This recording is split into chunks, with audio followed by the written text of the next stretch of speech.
हाय, आपका नाइन सम के पार्ट 6 में स्वागत है। आज हम नाइन सिक्स का पार्ट 6 में हम कुछ एवरेज के क्वेश्चंस को देखेंगे। चलिए अपने स्लाइड की ओर आगे बढ़ते हैं। हमारे पास पहला वाला प्रश्न है जिसे हमें हल करना है नाइन सम मेथड के थ्रू। क्वेश्चन है the average of the marks obtain in an examination by 8 student was 51 and by 9 other student was 68.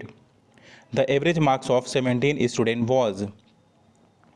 इस प्रश्न में आपसे औसत पूछ रहा है। ठीक है, औसत निकालने के लिए हम क्या करते हैं कि सबसे पहले टोटल निकालते हैं। टोटल, ठीक है, टोटल कैसे निकालेंगे? अब 8 स्टूडेंट हैं यहाँ पे, ऑल राइट। मैं बात कर रहा हूँ 8 स्टूडेंट हैं, इनका एवरेज कितना बता रहा है, इनके मार्क्स कितने हैं? 51 है, ऑल राइट, इनके 51 है। मतलब कि ये 51 यूनिट आप इसे समझ लो। फिर हम ऐड ऑन करेंगे, क्योंकि एवरेज निकाले हमें टोटल सम निकालना होता है। अगेन फिर अगर नेक्स्ट 9 स्टूडेंट के बारे में क्या बात कर रहे हैं? कह रहे हैं कि 9 है इंटू 68, इनका एवरेज कितना है? 68, ऑल राइट। ये तो हो गया कि टोटल मार्क्स, कि 17 स्टूडेंट के टोटल मार्क्स कितने होंगे? इतने होंगे। अब इनका एवरेज निकालना है तो हम क्या करेंगे? टोटल स्टूडेंट से हम डिवाइड कर देंगे। तो टोटल स्टूडेंट कितने हो गए? 17 हो गए। अब बड़ी दुविधा आ गई कि अब ठीक है, अब एवरेज तो हम इसका निकाल सकते हैं, लेकिन यहाँ हमें मिल गया कैलकुलेशन। और नाइन सम मेथड हमने सीखा था कि कैलकुलेशन में तो उसे हमारी मदद करनी है। तो यहाँ कैसे मदद करेगा? कंडीशन भी थी कि डिनोमिनेटर में हमेशा एक आना चाहिए। तो फिर तो हमारे क्या हमारी लर्निंग यहाँ पर फेल हो रही है क्या? जो भी हमने सीखा था नाइन सम मेथड में, हमारे पास एक एग्ज़ाम्स वगैरह में क्वेश्चन पूछ सकता है। ठीक है, रियल एसएससी या फिर आईबीपीएस के पेपर में आपको ऐसे सवाल नहीं मिलेंगे।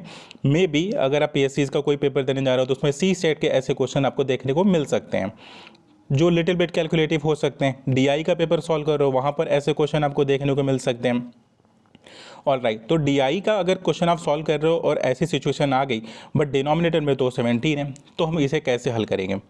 देखिए, इसका कुछ ना कुछ आंसर तो होगा। इसका आंसर होगा एक्स। मान लेते हैं कि एक्स होगा।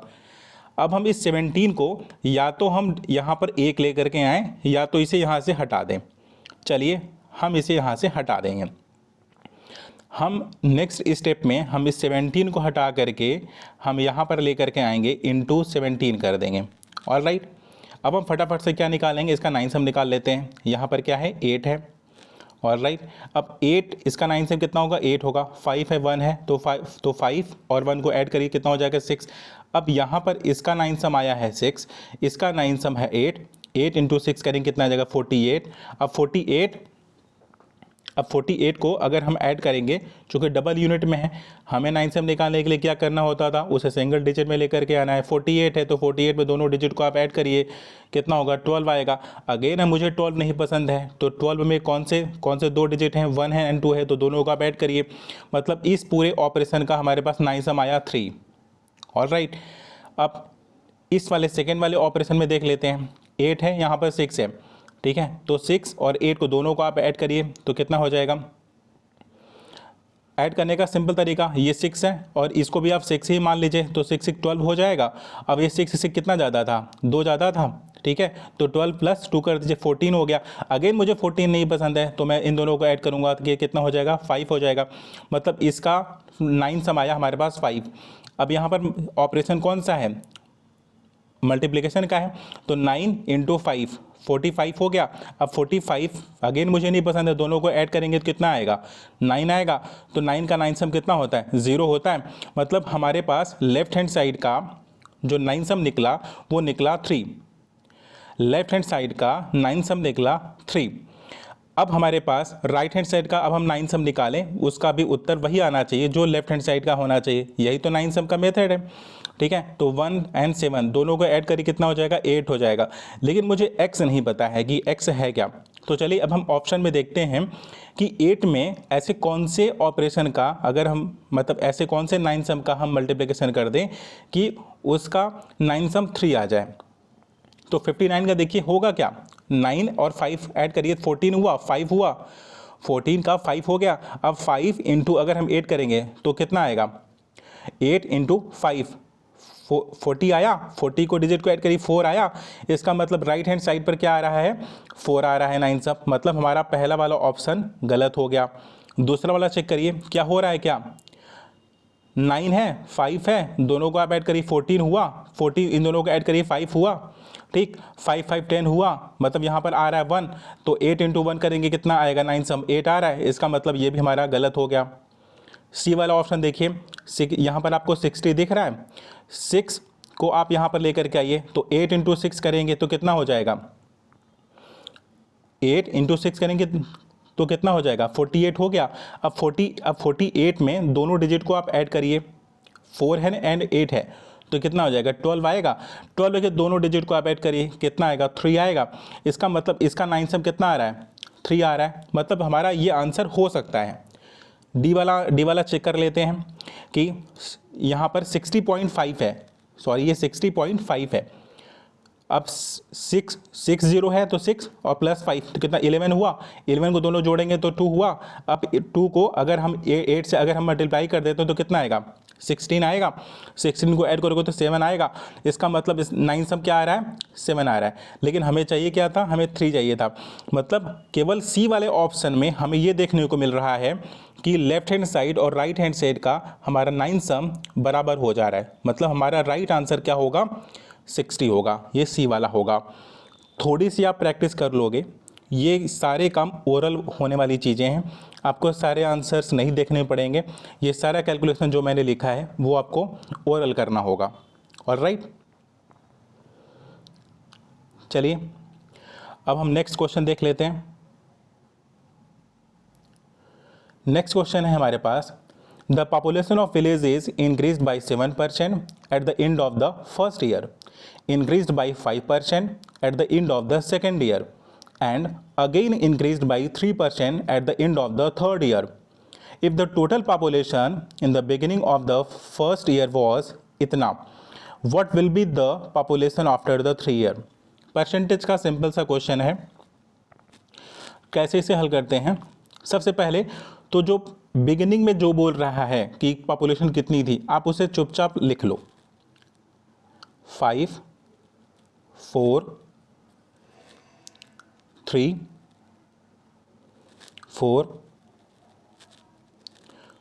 5 टाइम्स 0 है। ऑलराइट, अब कह रहा है कि इसमें पहले साल इंक्रीज होता है 7%। 7% इंक्रीज होने का मतलब क्या हो गया, 107 अपॉन 100। फिर कह रहा है दूसरे साल इंक्रीज होता है 5%, तो मीन 105 अपॉन 100।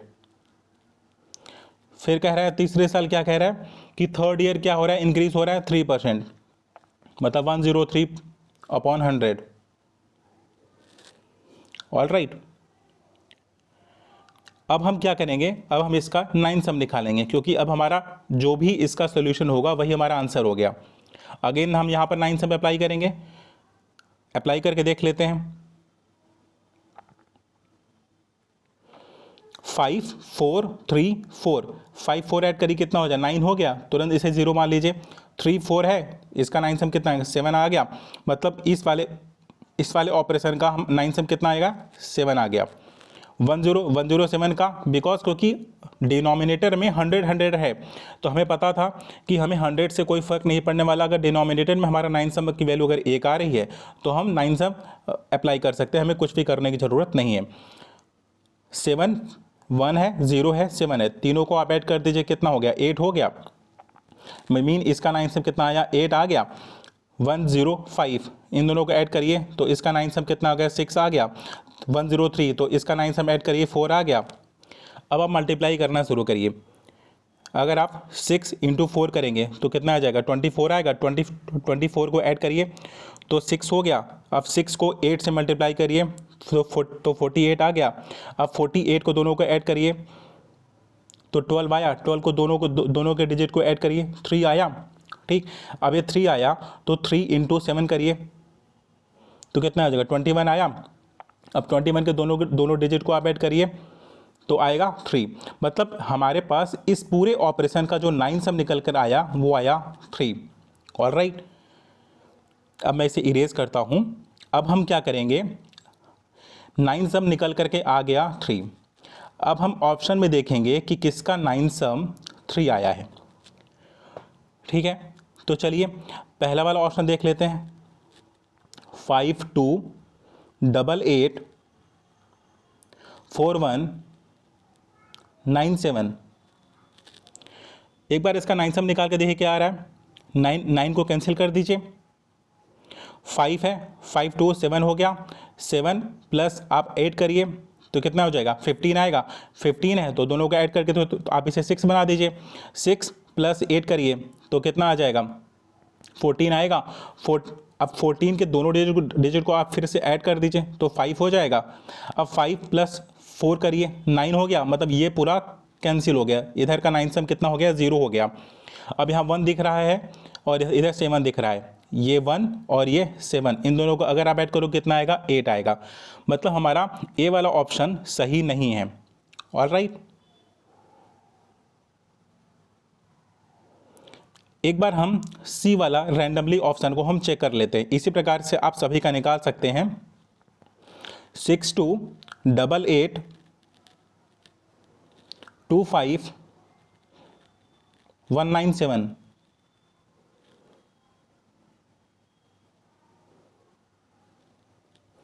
ठीक है, अब इसका 9 सम निकाल लेते हैं। 9 को आप काट दीजिए, 6 2 ऐड करिए, 8 आएगा। 8 प्लस 6 2 को ऐड करें तो 8 आया। 8 में 8 जोड़ेंगे तो कितना, 16 हो गया। 16 के दोनों डिजिट को आप ऐड कर लीजिए तो कितना हो जाएगा, 16।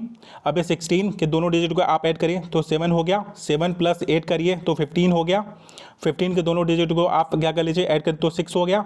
अगेन उसमें ऐड दो जोड़ लीजिए तो 15 प्लस 2, सॉरी फिर से कर लेते हैं। तो 6 प्लस 2 8 8 8 16। अब 7 हो गया, फिर 15 हो जाएगा। फिर 15 को दोनों डिजिट को ऐड करेंगे तो 6 होगा। 6 प्लस 2 करेंगे तो 8 हो जाएगा। ऑलराइट, अब 8 प्लस 5 करेंगे तो कितना हो जाएगा, 13 हो जाएगा। दोनों डिजिट को ऐड कर लीजिए तो 4 हो गया। 4 प्लस 1 5 हो जाएगा।